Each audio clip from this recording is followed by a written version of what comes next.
গতকাল যে আমরা বাড়িতে এসেছি সেটা তোমরা আগের দিনের ভিডিও দেখেই বুঝে গেছো।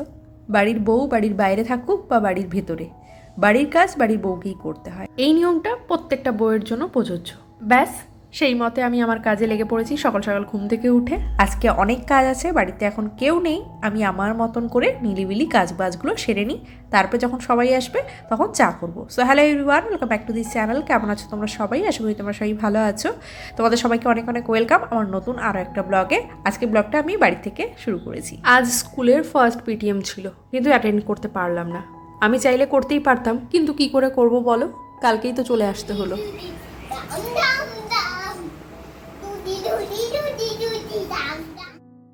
এই কথাটা স্বীকার করো তো যে নিজের বাড়ি আর লোকের বাড়ি কথাটার মধ্যে অনেকটা পার্থক্য আছে।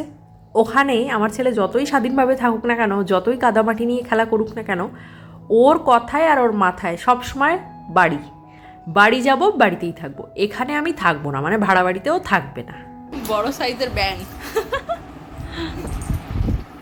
কালকে তাড়াতাড়ি করে সবাই মিলে বাড়িতে চলে আসার কারণটা হলো আজকে এই যে ধান কাটা কথা ছিল কালকে, মানে আগামীকাল কাটবে, কিন্তু আজকে না কেটে উপায় নেই। ধান তো একদম পেকে গেছে, হাওয়াও ছাড়ছে, যার জন্য অনেক ধান পড়ে যাচ্ছে। আর একবার ধান পড়ে গেলে সেই ধান আবার মেশিনে কাটা যায় না, কাটতে গেলে খুব সমস্যা হয়।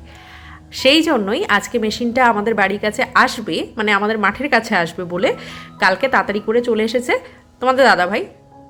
মেশিনের ব্যাপার বুঝতেই পারছো, 2-3 মিনিটের ঘাপলা মানেই অনেক টাকা চলে যাবে, যার জন্য ও কালকে চলে এসেছে। আজকে একদম সকাল সকালই ধান কাটা শুরু হয়ে গেছে। কি এসেছে এদিকে তাকিয়ে বলো?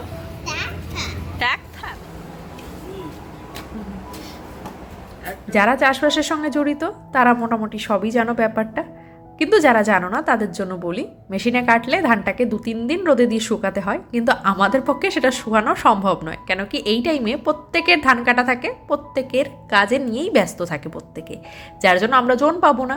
সেই জন্য এইবার আর ধান রেখে কোনো রিস্ক নেব না, বৃষ্টি আসবে বলে সম্ভাবনা আছে, যার জন্য আমরা দিনেরটা দিনেই বিক্রি করে দিয়েছি। কিন্তু আজকে বিকালবেলা এই যে কিছু ধান এসছে যেটাকে না শুকিয়ে রাখলে হবে না, কারণ এই ধানটাকে রোদে দিয়ে ফেলেছিল, মানে আমাদের ভাগে যে করেছে, যার জন্য আমাদের রোদে দিতে হচ্ছে। এটাকেও কালকে দিয়ে দেওয়া হবে। আজ হলো গিয়ে নেক্সট ডে মর্নিং। আমার ছেলে তো দিন রাত ধানের সঙ্গেই লেগে আছে। দেখতে পাচ্ছ সকাল সকাল কি সুন্দর রোদ উঠেছে, রোদ ওঠার আগেই পাতিয়ে দেওয়া হয়েছে যাতে আজকের পুরো রোদটা পায়, তারপরে এটা দিয়ে দেওয়া হবে। পুরো কাজকর্ম এই 2 দিনে গোছানো হয়ে গেছে। আজকে বিকালবেলাই আমরা বেরিয়ে যাচ্ছি, কারণ কাল সকালে আবার অফিস আছে। কাল সকালবেলা না গিয়ে আজকে বিকালবেলাই চলে যাওয়া ভালো, কেন কি কালকে গিয়ে কাজকর্ম করে অফিসে স্কুলে যাওয়া খুব কষ্ট হয়ে যায়। এই যে আমাদের বোগনভিলিয়ার গাছটা দেখছো, এটাতে 5টা কালারের ফুল হয়, কিন্তু ডাল কাটতে কাটতে মাত্র 3টে কালারের ফুলে এসে দাঁড়িয়েছে। এইটাই আমি লাগিয়েছি। কালারটা কি সুন্দর না? আমরা চলে এসেছি। সেইভাবে তো ওখানে কিছু ভিডিও করিনি বলতে গেলে চলে। এখন বাজে 9:15 মতন, 7:30টার দিকে এসেছি। তখন থেকে এই ঘর বাড়ি গুছিয়ে যাচ্ছি। একটা ঘর তো পরিষ্কার করে যে ওদের দুজনকে ওই ঘরে দিয়েছি, তারপরে বাকি ঘরগুলো গুছিয়ে টুচিয়ে গাছে টাছে যেরকম অবস্থা ছিল, কিছু কিছু গাছ একদমই শুকিয়ে গেছিলো, সেগুলোকে একটু জল টল দিয়ে তাজা করে এখন আপাতত রান্নাঘরে যাব। রান্নাঘরে কিছুটা গোছানো হয়েছে আর কিছুটা আছে, মানে রান্নার জোগাড়জান্তি করা হয়ে গেছে। বিছনা চাদর তো সব চেঞ্জ করা হয়েই গেছে। ফ্রিজের দশা তো একদম খারাপ হয়ে গেছিলো। এই যে এখানে বের করে রেখেছি, কিছু পচে গেছে। এই যে উচ্ছেটা, ওটা জানতাম পচে যাবে, আর কুমড়ো কিছুটা পচেছে, তো ওটা আর হাত দিচ্ছি না এখন। এরকম বাইরে বের করে রেখে দিয়েছি, গন্ধ বেরোচ্ছে খুব, সেই জন্য এইভাবে রেখেছি। আর ফ্রিজটাকে অন করে দিয়েছি, আর এই যে সব তুলে টুলে এইদিকে জমা করে রেখেছি। বাকি চলো রান্নাঘরের কি জোগাড়জান্তি করলাম রান্নার জন্য সেটা তোমাদের দেখাই। এদিকে আলু ছুলে রেখেছি, ডিমটাও বের করে রেখেছি। আজকে ডিম ভাজা রুটি হবে, তার সঙ্গে আলু কুচিয়ে দেবো, মানে গ্রেট করে দেবো ডিমের সঙ্গে, যেটা আমরা খাবো, আর শুধু ছেলেকে ডিম ভাজা দেবো। আটা মাখতে হবে, রুটি করব। আলু আর ডিম দিয়ে কিছু একটা করব ভাবছি, মানে ওই পুরো প্যানের উপরে দিয়ে, কোনো ভাজা ভাজা সিন নেই, পুরো গ্রেট করে দেবো। আলু পেঁয়াজ ডিম দিয়ে একসাথে পুরো তাওয়ার উপরে বসিয়ে দেবো। আজ যেটা বানাচ্ছি এটা ফেসবুকে একটা ভিডিওতে দেখেছিলাম, দেখে বেশ ভালো লেগেছিল। সিম্পল, কিন্তু খেতে যাই না কেমন হবে, দেখতে বেশ ইউনিক লেগেছিল, যে ব্যাপারটা বেশ ভালো। তো একবারে কেটে কেটে বসিয়ে দাও, আর নাড়াচাড়া ঝামেলা নেই, কিছুক্ষণ পর নামিয়ে নাও। তো সেইটা দেখে হঠাৎ আজকে মনে পড়লো যে আলু ঠালু আর ভাজবো না, আজকে আর কোনো তরকারি করতে ইচ্ছা করছে না, তো কোনো কাজকর্ম করে সেই জন্য ভাবলাম যে ও বলছিল আলু ভাজা খাবে, তো আলু ভাজতে গেলেও তো একটা মানে নাড়াচাড়া করো, তার থেকে ভালো যে এইরকম করে বসিয়ে দিই।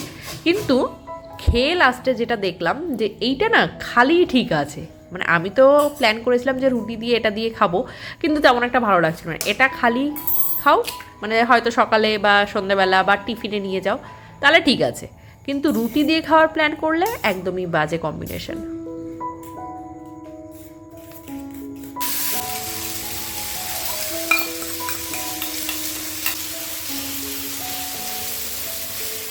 লাস্ট ভিডিওটাতেই একজন কমেন্ট করেছে, তোমরা যখন বাড়ির থেকে কয়েকদিনের জন্য যাও তখন কি ফ্রিজটা বন্ধ করে যাও? হ্যাঁ, আমরা বন্ধ করে যাই, কারণ আমরা যখন যাই তো সবাই একসঙ্গেই যাই, তো ফ্রিজটা চালিয়ে রেখে যাওয়ার কোনো মানেই হয় না। হ্যাঁ, কোনো জিনিস যদি নষ্ট হয়ে যাচ্ছে বলে চালিয়ে যদি রাখি, তো ওই ধরো 10 টাকা 5 টাকা বা 100 টাকার জিনিসটা নষ্ট হবে বলে ফ্রিজটা চালালাম, বাই চান্স কারেন্টের এদিক ওদিক হওয়ার জন্য যদি ফ্রিজটাই নষ্ট হয়ে যায় তাহলে ভাবো কি হবে। সেই জন্য আমরা ফ্রিজ চালিয়ে যাই না, মানে সারাদিন যদি কোথাও যাই সারাদিনের জন্য, তবুও আমরা ফ্রিজটা বন্ধ করেই যাই। এত শপিং করি তবুও যেন জিনিসপত্রের অভাব কমছে না। দুধের হাঁড়িতে আটা মাখছি, কিছু করার নেই, জিনিসপত্র যতই কিনি না কেন ঠিক কাজ করতে গেলে দেখি এটা নেই ওটা নেই। এখন তো এমন অবস্থা হয়েছে যেটা হাতের সামনে পাই সেটাতেই সেই কাজটা করে নিই, সেই কাজের জন্য সেটা উপযুক্ত কিনা সেই সব দেখার মধ্যে আমি নেই। কেন কি অত দেখতে গেলে বাবা হবে না, এটার মধ্যে হয়ে যাচ্ছে যখন হয়ে যাক। আজ এত কষ্ট হতো না। সেই বিকাল 4:30 5টার থেকে রেডি হয়ে রাস্তার পাশে দাঁড়িয়ে আছি, সেই যে দাঁড়িয়ে আছি তো দাঁড়িয়েই আছি, 6:30 অবধি দাঁড়িয়ে আছি। আমাদের ওখান থেকে কল্যাণীতে একটা গাড়ি আসে, সেইটা নাকি মাঝে রাস্তা খারাপ হওয়ায় আমাদের বাড়ির সামনে দিয়ে ঘুরে আসছিল। এবারে সেই জন্য সকাল থেকে দেখছি ওখান দিয়ে গাড়ি যাচ্ছে বলে বিকালবেলা তাড়াতাড়ি করে রেডি হয়ে ওই গাড়িতে চলে আসবো, আর তোমাদের দাদাভাই একা বাইকে আসবে, পরে আসবে, সেটা রাতের দিকে আসবে।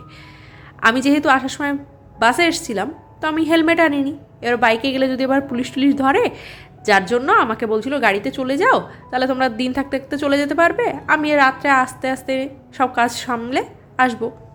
এই 6:30 অবধিও মাঠেই ছিল। তারপরে এসে যখন দেখলো আমরা গাড়ি পাইনি তখন কি করবে, ওই তাড়াতাড়ি করে রেডি হয়ে তারপরে আমরা বাইক নিয়ে বেরোলাম। আমরা রাস্তায় এসে দেখলাম যে জায়গাটা ভাঙা ছিল সেটা ঠিক হয়ে গেছে, মানে গাড়ি আবার ওখান দিয়ে যাতায়াত করা শুরু করে দিয়েছে। আমি যখন রেডি হচ্ছি তার কিছুক্ষণ আগেই গাড়িটা বেরিয়ে গেল আমাদের বাড়ির সামনে দিয়ে, মানে ওই গাড়িটাই লাস্ট আমাদের ওই দিক দিয়ে গেছে, তারপরের যে গাড়িগুলো আসছে সব যে রাস্তা দিয়ে আসে সেই রাস্তা দিয়ে এসে। এত বছর ধরে রুটি বানাচ্ছি তাও আবার পারফেক্ট, সেটা কল্যাণীতে এসে কি করে ভুলে গেলাম তার রিজনটা এতদিন পর খুঁজে পেলাম। এইবার বাড়ি গিয়ে আমি ভাবলাম যে কিসের জন্য আমার খারাপ হয়, তারপরে দেখলাম কি এখানে আমার হাতটা ভাঁজ হয়ে থাকে রুটি বেলার সময়, আর আমাদের ওখানে স্ল্যাবটা এতটাই নিচু যে আমার হাতটা পুরো টান টান থাকে, মানে ফ্রি হ্যান্ডে আমি বানাতে পারি, আর এখানে আমার হাতটা পুরো বাঁধো হয়ে যায়, কেন কি অনেকটা উঁচু স্ল্যাবটা, যার জন্য প্রেশারটা বেশি পড়ে যায় আর রুটিটা ছিঁড়ে যায়, সেই জন্য গোল হয় না, আর তারপরে গিয়ে গোল হয় না বলে রুটি আর ফোলে না, আর পুড়ে তো যাই। এতদিনে আমি কারণটা বের করতে পেরেছি, মাঝে তো ভয়ই পেয়ে গেছিলাম।